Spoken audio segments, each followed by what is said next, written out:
You think when you're young that you have all this time. You have no time.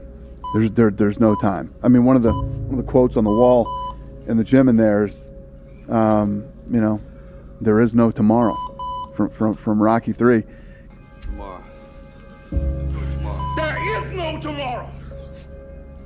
There is no tomorrow. There is no tomorrow. You've got the brains. You can make decisions. You can study the plan. You can change your life. You can grow immensely in the next few years. You can make your dreams come true. You can build a financial wall around your family nothing can get through. You can become healthy. You can become powerful. Why not you? It's supposed to be hard. If it wasn't hard, everyone would do it. The hard is what makes it great. That haunting is something that's still there today. Because no matter how much you improve, no matter how much you change who you are, it's not permanent. You don't just wake up and say, oh my God, man, you're David Goggins, you break records, you do this, you do that. People don't know, how are you able to just be so hard? Because I never turned the fucking thing off. Because once it turns off, I go right back to the David Goggins that is. And that's the guy that I'm constantly fighting every day. And it's a choice. And that choice makes you misunderstood. It makes you crazy. It's an amazing thing about passion. If you love something, if you have a strong passion for something, you would go to the extremes to try to understand or try to get it. Success. All they think about, well, he batted .202, and he struck out a certain number of times. Yeah, okay. But the effort was there, and the learning curve and the passion was there that has transcended not just to me, but to other people who are afraid to do things because they're worried about the perception that may come from other places. To me, that's more gratifying than anything, So that's the things that my father and my mother instilled in me. Take a negative and turn it into a positive. Don't be afraid to fail. I would like to know when you're in that moment failing and you have to keep going, what do you say to yourself? What if? A lot of times I'll be in a 200 mile run or something like that, and I'm all jacked up. Body's broken, mind's broken, spirit's broken. I start to say, what if I can pull this off? When I first walked into the Navy SEAL recruiter's office, he looked at me and said, there's only been 35 African Americans in 70 years make it through. You know what I said to myself? What if I can be the 36th? It's the what if I can pull off a fucking miracle. What if I can become someone that no one thinks I can be? And just me talking about that, I have the hair going up on my arms because it makes me just like, what if? The next year is going to go by whether you're doing something about your life or not. I mean, we're sitting here right now at the end of February, and the next 10 months are going to go by whether somebody is working to make change or whether they're not. And they may think, oh my God, I'm so far overweight, I'll never get it under control, or I'm so behind in my bills, or I'm so, just depressed, or everything is so out of control. Well, you know what? You make those incremental changes, and then, pretty soon in December you go, hey, well, I'm way better off than I was at the end of February. So you made little changes and they all added up. And if you don't, by the end of the year, you're just in deeper. So every little bit matters. Yeah, I tell people to write things down. I say one of the best ways to get things done is to write things down. Write down what you're trying to get done. Write down what you need to get done on a long-term basis and what you need to get done on a short-term basis. And write off a checklist. Force yourself. Be accountable.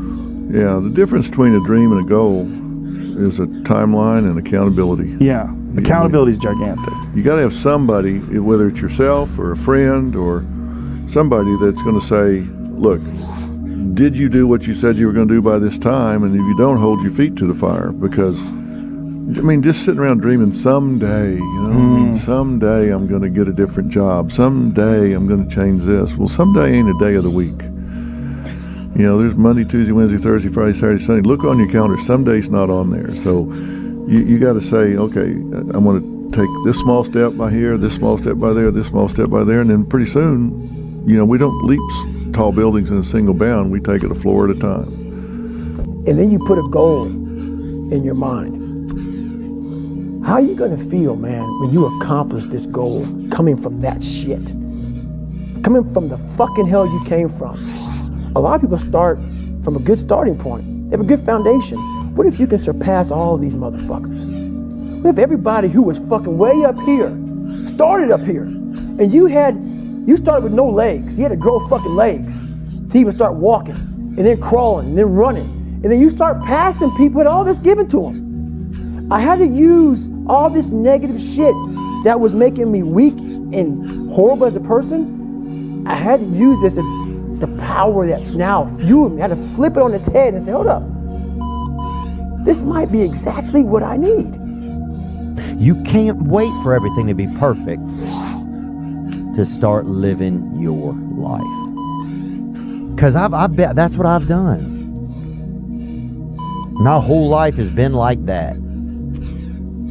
Inside of me, it has been, as soon as it's all lined up, I'm going to show you myself. As soon as I've got it all looking the way I want, I'm going to show up for you. And for me. What does don't half-ass it mean to you? If you're going to do it, do it. Say what you can do what you say. If you can't do it, don't say you can do it. Don't over-leverage yourself. Don't over-leverage a decision and then jump in and kind of dip a toe. I think I'll try it out. No, think if you're going to try it out beforehand, but when it's time to go, dive. Finish it. Find out. Come out the other side. Don't leave it and go, ooh, if I just would have. That keeps me up at night. I think it keeps a lot of us up at night. When you half-ass something, you just don't know. Whether you failed or succeeded, got what you want or didn't get what you want.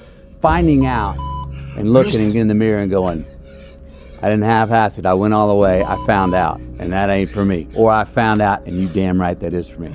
That's a great place to get to. But the limbo of not knowing, if you half-ass something, the limbo of going, I hedged my bet. What could have happened? You don't know. You're going to lose sleep. You'll doubt whether it'll work. You'll stress to make ends meet. You won't finish your to-do list. You'll wonder whether you made the right call and have no way to know for years. This is what hard feels like, and that's okay.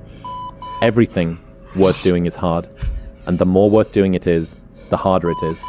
The greater the payoff, the greater the hardship. If it's hard, good. It means no one else will do it. More for you. I think a lot of entrepreneurship and even personal growth is training yourself on how you respond to hard. Because in the early days, hard was, ooh, stop. This isn't good. This is a warning sign. This is a red flag. I should slow down, or I should stop, I should pivot. But the more I think about it as a competitive landscape, as I'm clear on what this path is supposed to look like, and these rocks and these dragons are things that I'm going to have to slay along the way to get the princess or get the treasure, I get happier about the harder it is because I know that no one else will follow. It's a selection effect. And I think if you can shift from this is hard to no one else will be able to do this, then it flips from being this thing that you're like, oh, poor me, to oh, poor everyone else who's going to have to fucking try.